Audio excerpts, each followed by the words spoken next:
Start. अक्सर बड़े पदों पर आसीन, निजी व्यवसाय या अन्य कामों में व्यस्त महिलाओं से भी यह आशा की जाती है कि वे अपनी नौकरी के काम के साथ साथ घर के कामों को भी शिद्दत के साथ निपटाएं, चाहे इसके लिए उन्हें अपने विकास से समझौता ही क्यों न करना पड़े।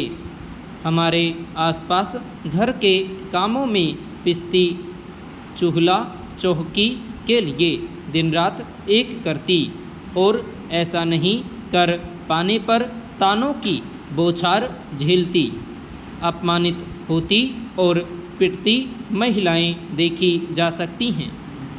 आश्चर्य यह है कि ज़्यादातर महिलाएं इन चीज़ों को सहज भाव से लेती हैं।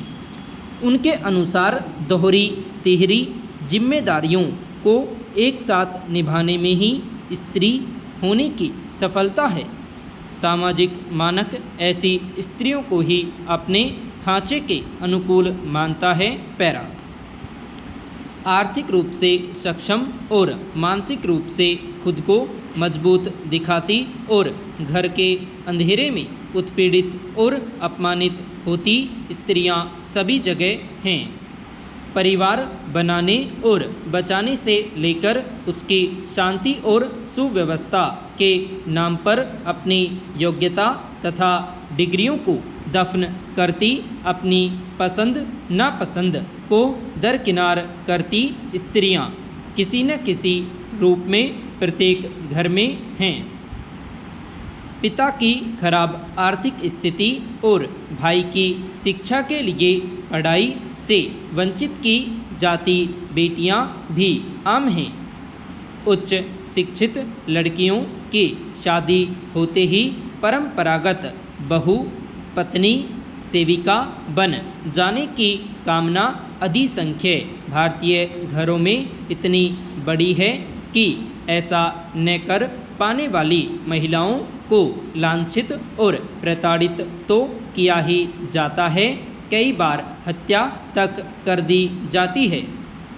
हाल ही में घटी कई निर्मम घटनाएं भारत में महिलाओं के खिलाफ होने वाली हिंसा की भयावह तस्वीर पेश करती है। पैरा। दरअसल स्त्री कोई भी हो, पढ़ी लिखी सुयोग्य ओहदेदार, डॉक्टर, इंजीनियर, मॉडल, कलाकार, सामान्य घरेलू या कोई अन्य सभी से कमोबेश यही आशा की जाती है और उसका मूल्यांकन इसी रूप में किया जाता है कि वह वंश वृद्धि कर पाई या नहीं, पति और ससुराल वालों को कितना खुश कर पाई, घर की सजावट, दूसरों की खुशी के लिए किस हद तक समझौता करती है, साफ सफाई, खाना बनाने आदि में कितनी माहिर है और सबसे बढ़कर यह कि कैसे वह एक आदर्श परंपरागत बहू बनकर खुद को अपने काम और पसंद को दोयम बना देती है। समाज कहता है कि स्त्री होने के नाते उसकी पहली और अंतिम प्राथमिकता यही है। वास्तव में समाज तथा परिवार के वर्तमान स्वरूप में बने रहने का बीज स्त्री के इसी दोहन में छिपा है। पैरा।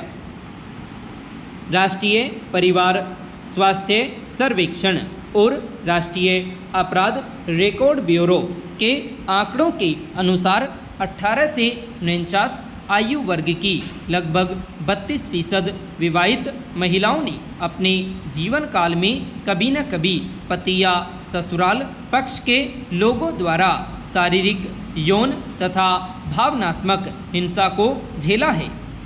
19 से 49 साल की महिलाओं में 31.9% ने मात्र 15 वर्ष की उम्र में शारीरिक हिंसा झेली है।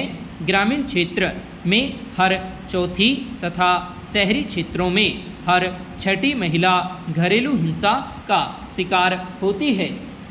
स्वयं को अतिशय संस्कृतिनिष्ठ कहने वाले हमारे देश को दुनिया भर में अंतरंग साथी द्वारा की जाने वाली शारीरिक और यौन हिंसा के उच्च प्रसार वाले देशों में गिना जाता है।